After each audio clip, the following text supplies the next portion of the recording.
आज हामी single line of code use गरेर एरेबाट कसरी डुप्लिकेट एलिमेन्ट्स हटाउने भनेर हेर्छौँ। सो मसँग एउटा एरे छ फ्रुट्स भन्ने र यसमा चाहिँ मैले सर्टेन फ्रुटहरू डुप्लिकेट बनाएर राखेको छु। जस्तै यो एप्पल भयो, यहाँ छ, यहाँ छ र यहाँ छ। त्यसै गरी यो बनाना यहाँ र यहाँ छ। सो यो डुप्लिकेट एलिमेन्ट्स हटाउनको लागि चाहिँ हामी एउटा जाभास्क्रिप्टको बिल्ट इन अब्जेक्ट युज गर्छौँ जसलाई चाहिँ सेट भनिन्छ। सो म यहाँ एउटा नयाँ भेरिएबल डिफाइन गर्छु लेट फ्रुट सेट भनेर यसरी। र यसमा चाहिँ म के गरिदिन्छु भने न्यू सेट भनेर यसको भित्र चाहिँ फ्रुट्स पास गरिदिन्छु।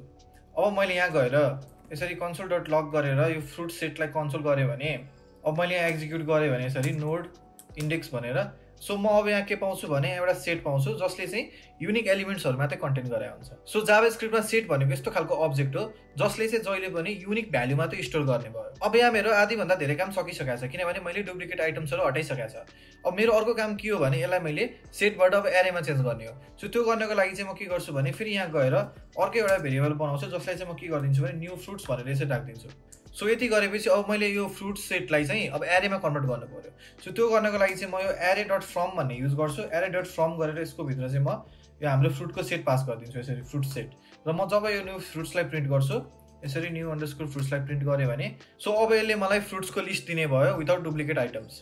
अब यो लाइनमा चाहिँ हामीले यो फ्रुट सेटलाई चाहिँ एरेमा कन्भर्ट गरायो।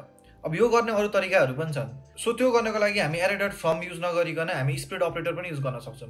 सो सिम्पली म यसलाई कपी पेस्ट गर्छु र माथिकोलाई कमेन्ट गरिदिन्छु र यहाँ गएर म एउटा एम्टी एरे हालेर डट डट गरेर फ्रुट सेट हालिदिन्छु यसरी फ्रुट्स अन्डरस्कोर सेट।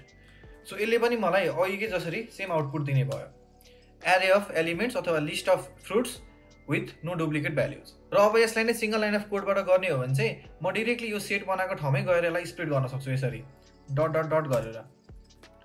सो अब हामी यहाँ यो फ्रुट सेटलाई प्रिन्ट गऱ्यौँ भने हाम्रो यसरी फ्रुट सेट भनेर मैले प्रिन्ट गरेँ भने डिरेक्टली मेरो के हुन्छ त list of fruits with no duplicate values हुन्छ। र लास्टमा डु फलो मी फर यस्तो टाइपको टिप्स एन्ड ट्रिक्स।